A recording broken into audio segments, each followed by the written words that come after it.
Hello and welcome back. I'm Suzanne Smith. Over the last two videos, we've explored something that I feel is incredibly important. We've talked about the hidden cost of becoming disconnected from ourselves. We've explored why so many of the patterns we carry make perfect sense. And hopefully we've taken away one or two of those sticks that we can use so easily to beat ourselves with. Today, I'd like to leave you with something much simpler, a question. What if finding your voice isn't about becoming louder?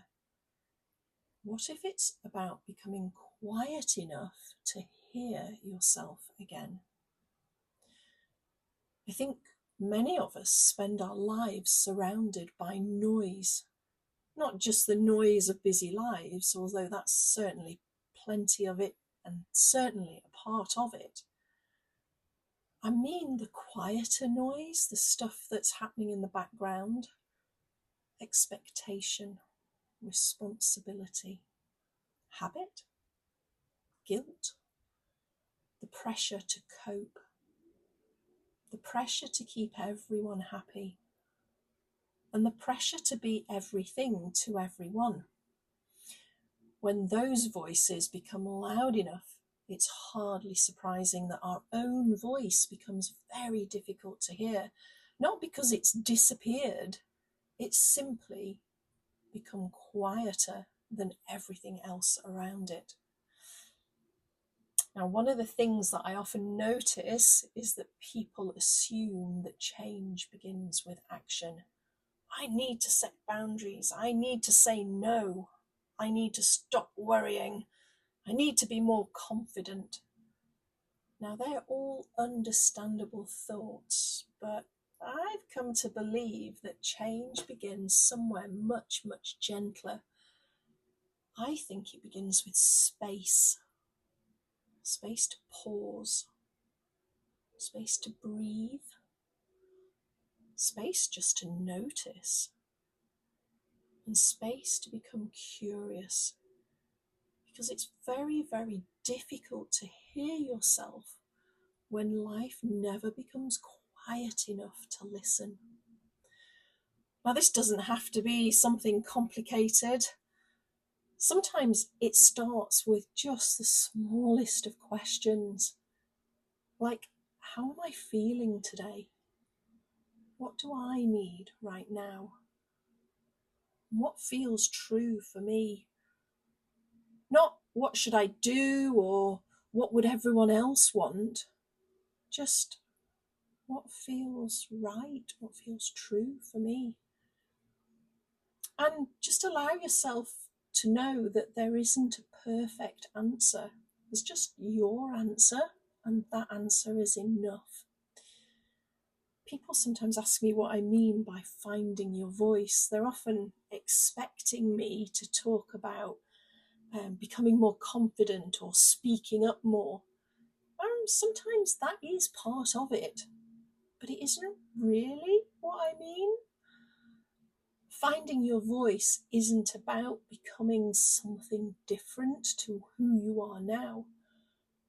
It's about recognizing the person who's been there all along, that thoughtful woman, kind woman, the wise woman, the one who's been quietly waiting for a little more space. I don't believe she's gone anywhere. I think she's simply been drowned out by years of looking after everyone else. One of the most moving things I hear in my work is when someone says to me, "Oh, I'm back! I feel like myself again." They don't say, "Wow, I fixed everything." They don't say, "My life's suddenly perfect." It's just that they feel like themselves again. And to me, that's a very beautiful measure of progress.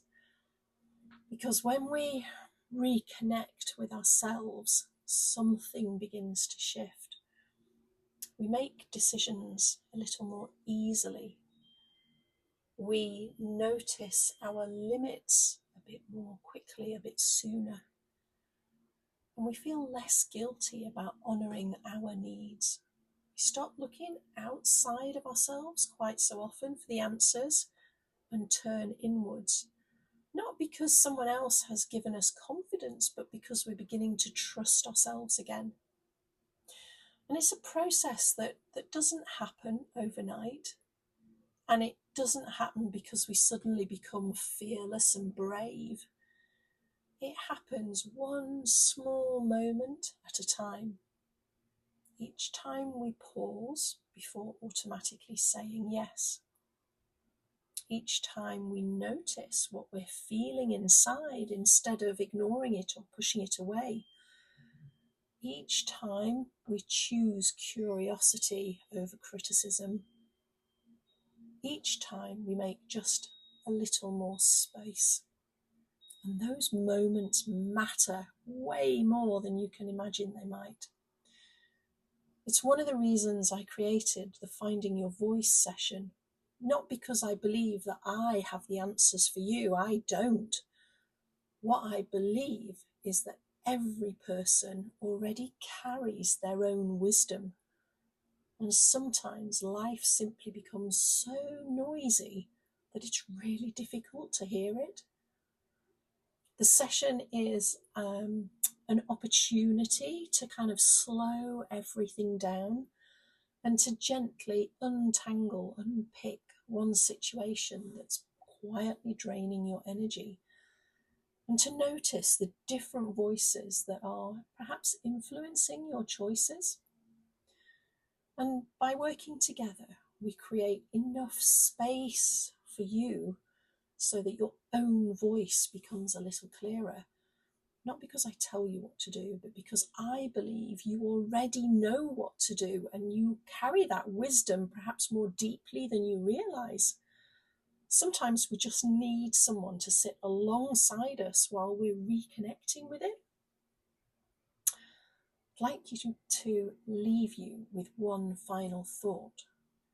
If you've watched all 3 of these videos, thank you. I hope you've taken away more than just the information they contain. I hope you've taken away permission. Permission to slow down. Permission to become curious. And definitely permission to stop judging yourself quite so harshly. And permission to believe that you haven't lost yourself. Perhaps you've simply just been listening to everyone else's voice for so long that you've forgotten how your own voice sounds. But the wonderful thing is that your voice is still there, waiting patiently, not demanding, not shouting, just waiting for a little more space. Because I don't think reconnecting is about becoming someone new. I think it's about recognizing the person who has been there all along. Thank you so much for joining me in this little series. If you'd like to continue the conversation, you'll find links below to the full webinar replay and to my Finding Your Voice session, where you can gently explore one situation that's quietly draining your energy. So until next time, take good care of yourself, and if you can, see if you can create just a little more space this week, because you never know what you might hear.